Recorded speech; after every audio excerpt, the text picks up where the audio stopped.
नमस्कार। आज हम करेंगे रेगुलेटिंग एक्ट 1773 का। कोई भी अधिनियम को पढ़ने के लिए हम उसको 3 भागों में पढ़ते हैं। उस अधिनियम को पारित करने के लिए उत्तरदायी परिस्थितियां, उस अधिनियम की प्रमुख धाराएं और उसके बाद उस अधिनियम का हम मूल्यांकन करते हैं। ठीक है, तो आज हम शुरू कर रहे हैं रेगुलेटिंग एक्ट क्यों पारित किया गया, इसको पढ़ते हुए फिर आगे हम उसके अधिनियम को प्रोविजंस को करेंगे।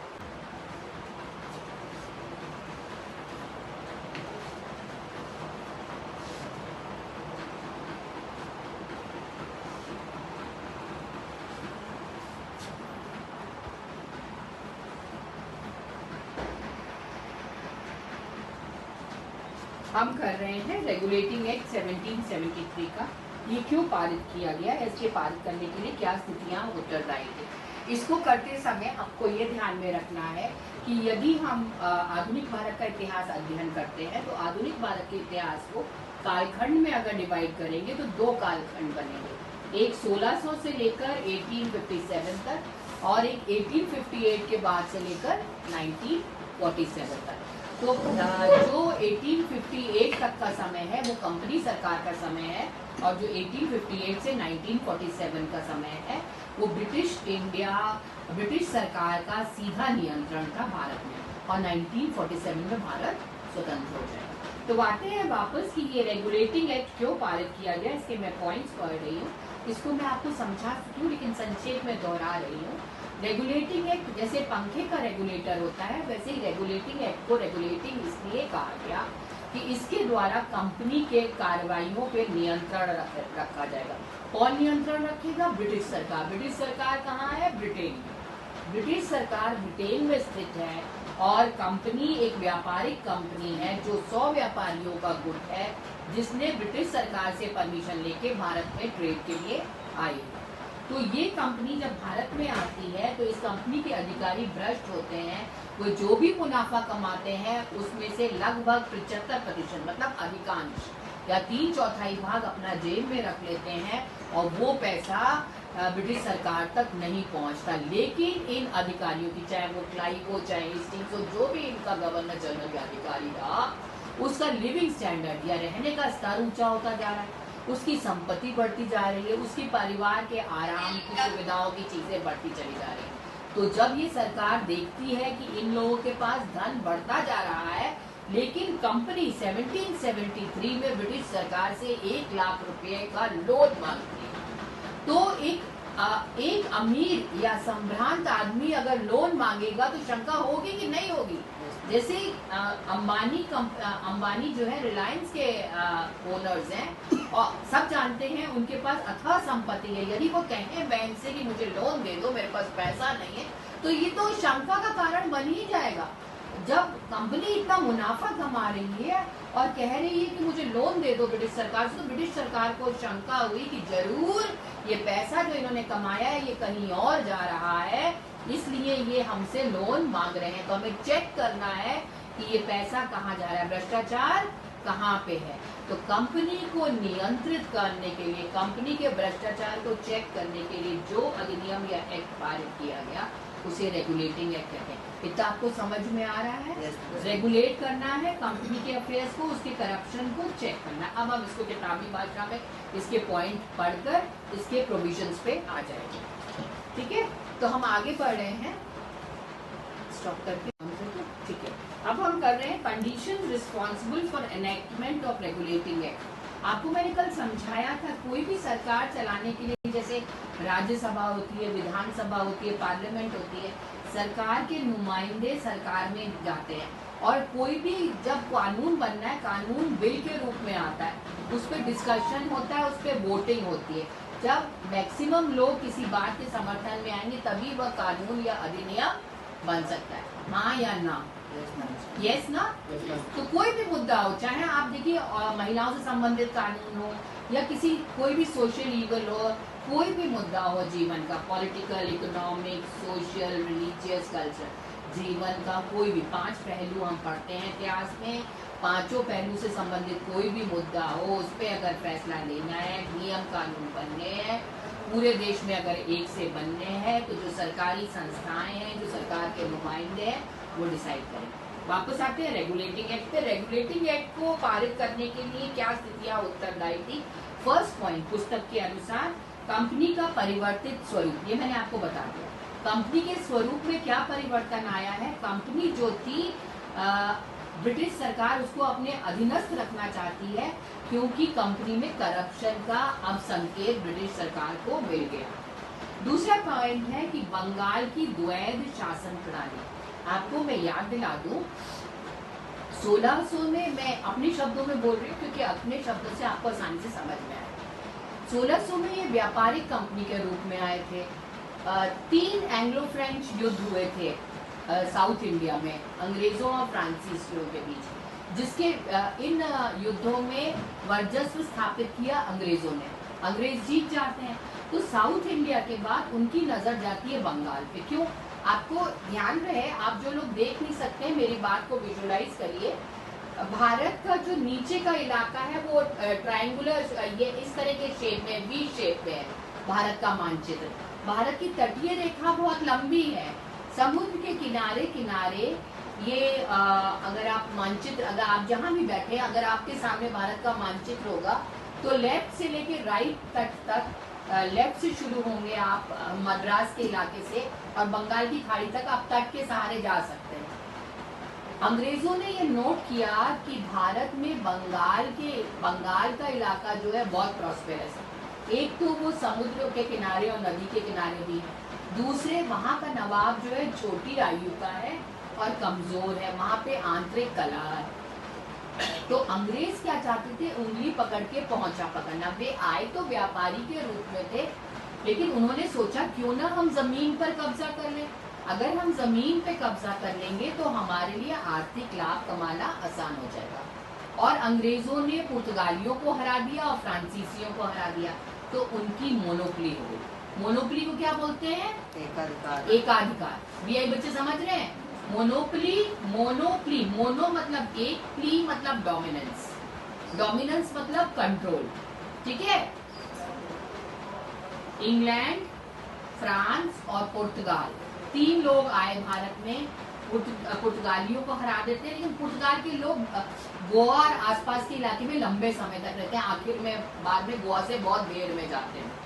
लेकिन फ्रांसीसियों को तो वो हरा ही देते हैं, और फ्रांसीसियों को हराने के बाद उनकी निगाह बंगाल पे पड़ती है। कारण मैंने बता दिया, वहाँ आंतरिक कलह था, वहां तक पहुंचना आसान था, समुद्र के रास्ते पहुंच सकते हैं, और वहां के लोगों को अंग्रेजों ने खरीद लिया। अंग्रेज डिवाइड एंड रूल पॉलिसी में विश्वास करते थे। जब से आए और जब तक गए और जाने के बाद भी फूट डालो और राज्य करो की नीति का अनुसरण किया। जब भारत छोड़कर गए तब भी भारत को डिवाइड कर गए, ताकि हमेशा कमजोर रहे भारत और इस पे नियंत्रण बनाए रहे। पाकिस्तान में वो इंटरफियर करते रहते, पाकिस्तान में वो इंटरफियर करते रहते, पाकिस्तान में अपना बेस बनाए रखे रहते ताकि अमेरिका से टक्कर ले सके। ठीक है? अमेरिका भी पाकिस्तान को फेवर करता रहता ताकि इस इलाके में चाइना से टक्कर वो ले सके।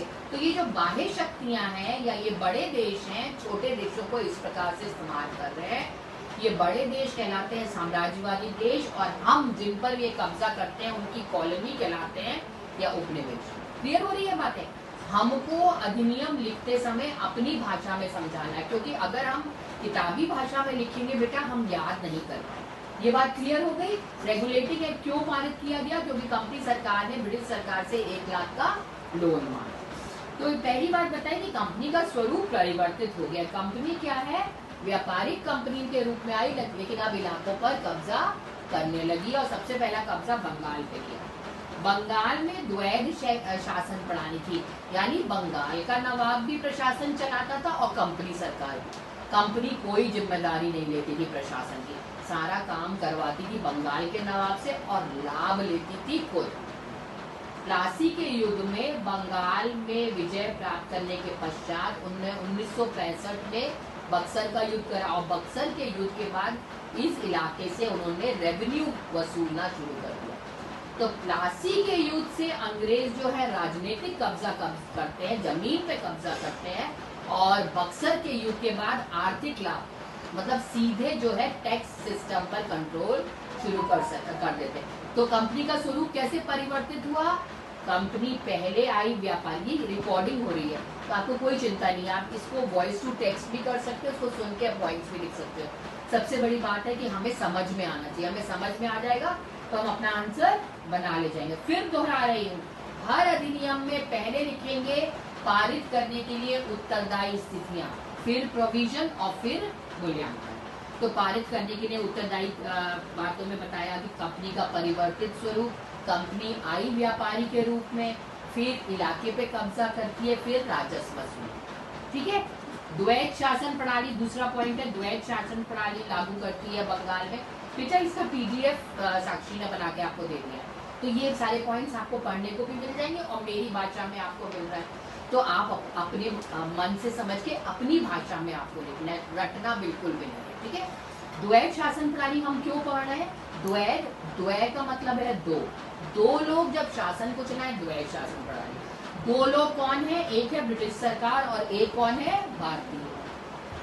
एक है भारतीय राजा उस इलाके का, भारतीय राजा कौन है? बंगाल का शासन। दो जनों को जब जिम्मेदारी दी जाती है ना बेटा, तो काम अच्छा नहीं है। एक जना सारा काम कर रहा है और एक जना खाली लाभ ले रहा है। लाभ लेने वाला कौन है? अंग्रेज। क्लियर? तीसरी पॉइंट, मद्रास, बंबई और कलकत्ता की प्रेसिडेंसियों में तालमेल का अभाव था। बंगाल के अलावा प्रेसिडेंसी टाउन की संज्ञा दी गई इस तरह के शहरों को, जैसे अब ए क्लास सिटीज कहलाती है ना, उसी तरह प्रेसिडेंसी टाउन्स कहा गया था। तो बंगाल के अलावा मद्रास, बंबई, बेटा हिलेना नहीं तो पीछे से आपका सामान गिरेगा, आराम से बैठे रहिए वीआई बच्चे, नहीं तो आपको चोट लग सकती है। तो मद्रास, बंबई और कलकत्ता भी प्रेसिडेंसी शहर है और इनमें तालमेल का अभाव था। मतलब अंग्रेज नए नए इलाकों पर कब्जा कर रहे थे, लेकिन पूरे भारत को एक शासन प्रणाली में अभी पिरो नहीं पाए। कब्जा करके नियंत्रण करने में टाइम लगता है। तुम्हें चाहिए खांसी वाली राउंड चाहिए? तो बेटा कब्जा करके नियंत्रण करने में टाइम लगता है, हाँ या ना? बताओ। गाड़ी पर बैठोगे लेकिन उसको चलाने में कुछ सेकंड तो लगेंगे। पहले तैयारी होती है, फिर काम शुरू होता है। तो जब अंग्रेज कब्जा कर लेते हैं, उसके बाद प्रशासन को बनाएंगे, लोगों की नियुक्ति करेंगे, इस सब काम में समय लगेगा। तो तालमेल कैसे बैठेगा? तालमेल तो तब बैठेगा जब सब जगह प्रशासन एस्टेब्लिश हो जाए। तो प्रशासन बनाने में टाइम लगता है, इसलिए विभिन्न शहरों में तालमेल में भी टाइम लगता है, और तालमेल में टाइम लगेगा तो काम होने में टाइम लगेगा। इतना बात समझ में आ रही है? कि पूरी बात बेटा 2-4 रीडिंग करने के बाद आपको समझ में आएगी, एक बार में नहीं आएगी, क्योंकि ये अधिनियम मुश्किल है। जब इनको 3-4 बार पढ़ेंगे तब हमें समझ में आएगा कि घटनाएं आपस में कैसे से लिंक है। जैसे कारण घटना परिणाम युद्ध में होता है, वैसे अधिनियम में। तो कंपनी के कर्मचारियों का धनी होना, ये कारण बताया गया है एक्ट को पारित होने के लिए। कंपनी के कर्मचारियों का धनी होना, ये मैंने आपको समझा दिया कि किस प्रकार से भारत से धन लेके वो इंग्लैंड जा रहे थे और कैसे ब्रिटिश सरकार को पता चला। ये आपको क्लियर हुआ या नहीं? बीआई बच्चे बोले जवाब दें। क्लियर हुआ ना ये? ठीक है। नहीं हुआ है तो 2 रीडिंग्स में हो जाएगा, नहीं तो हम जब रिवीजन करेंगे तो ये क्लियर हो जाएगा। नेक्स्ट पॉइंट है, कंपनी द्वारा ब्रिटिश सरकार को खिराज ना देना। खिराज का मतलब था हिस्सा। खिराज हिस्सा, टैक्स, एक प्रकार का टैक्स होता है, जैसे मुगलों के टाइम पे होता था खिराज, खम्स, जजिया, खराज, खम्स और ज़कात। जजिया, ज़कात, खराज और खम्स। इसी तरह से एक हिस्सा जो टैक्स का सरकार, ब्रिटिश सरकार को कंपनी को देना होता था, वो हिस्सा, ये ब्रिटिश सरकार नहीं, कंपनी सरकार की बात हो। ठीक है, आप कंटिन्यू करते हैं। प्रोविजंस रेगुलेटिंग एक्ट की प्रमुख धाराएं क्या थी? बेटा धाराओं में इंग्लैंड में देखो, ये जो सरकार चल रही है, जो अंग्रेजों का नियंत्रण है, भारत का नियंत्रण इंग्लैंड से है और कंट्रोल कहाँ पे है? भारत में। तो ब्रिटिश सरकार बैठी है इंग्लैंड में और कंपनी सरकार बैठी है इंडिया में। तो रेगुलेटिंग एक्ट के जो प्रोविजंस आएंगे वो इंग्लैंड से भी संबंधित होंगे और भारत से भी। क्लियर हो रहा है? ब्रिटिश सरकार इंग्लैंड में है और कंपनी भारत में है, इसलिए इस एक्ट में हम क्या बदलाव इंग्लैंड में आया वो भी पढ़ेंगे और क्या बदलाव भारत में आया वो भी पढ़ेंगे। तो अधिनियम की प्रमुख धाराओं में इंग्लैंड में परिवर्तन आ रहा है, चेंजेस इन इंग्लैंड आ रहा है कि रेगुलेटिंग एक्ट जब आया तो इंग्लैंड में क्या परिवर्तन हुए, और उसके बाद आ रहा है भारत में परिवर्तन। मैं इसको पढ़ दे रही हूँ, समझाने का काम कल कर लेंगे, इतनी रिकॉर्डिंग हो जाए हमारी। तो इंग्लैंड में क्या परिवर्तन हुए? पहला परिवर्तन है कोर्ट ऑफ प्रोप्राइटर्स। प्रोप्राइटर्स मतलब कंपनी के मालिक में मतदान की योग्यता में वृद्धि कर दी गई। जो कंपनी के मालिक होंगे उनमें से कौन मत देगा, ये बात ब्रिटिश सरकार डिसाइड कर रही है। अभी तक वे व्यक्ति जिनके पास 6 मास से 500 पाउंड के हिस्से थे मतदान में भाग ले सकते थे। मत यानी वोट देने का अधिकार उस व्यक्ति के पास है जिसके पास लगभग 500 पाउंड 6 महीने तक होंगे। ठीक है, एक रकम सरकार ने कह दी अगर इतने पैसे आपके पास 6 महीने तक है तब आप हमारे मामलों में वोट दे सकते हैं। ये गलत बात है, पैसा आधार बन रहा है वोट का, ये गलत बात हो गई। वोटिंग राइट सबको मिलना चाहिए, पैसा हो या ना हो, ये असली डेमोक्रेसी नहीं है। अगर डेमोक्रेसी में पैसा आधार बन जाएगा तो वो डेमोक्रेसी नहीं रहेगी। तो इंग्लैंड सरकार कह रही है अगर आपके पास 500 पाउंड है 6 महीने तक तब आप मतदान दे सकते हैं। और अब इस योग्यता में वृद्धि कर दी गई।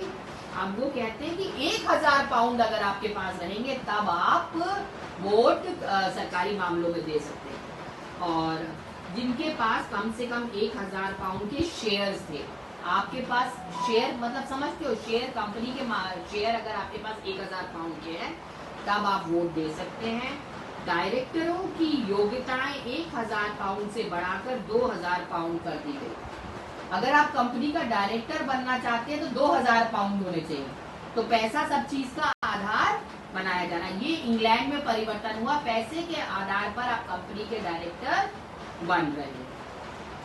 डायरेक्टरों का निर्वाचन अब तक 1 वर्ष के स्थान पर 4 वर्षों के लिए किया जाने लगा। पहले डायरेक्टर 1 वर्ष के लिए चुनता था, अब डायरेक्टर 4 वर्ष के लिए, अधिक समय के लिए चुना जाएगा, लेकिन अधिक पैसा होगा तभी आप डायरेक्टर बनेंगे।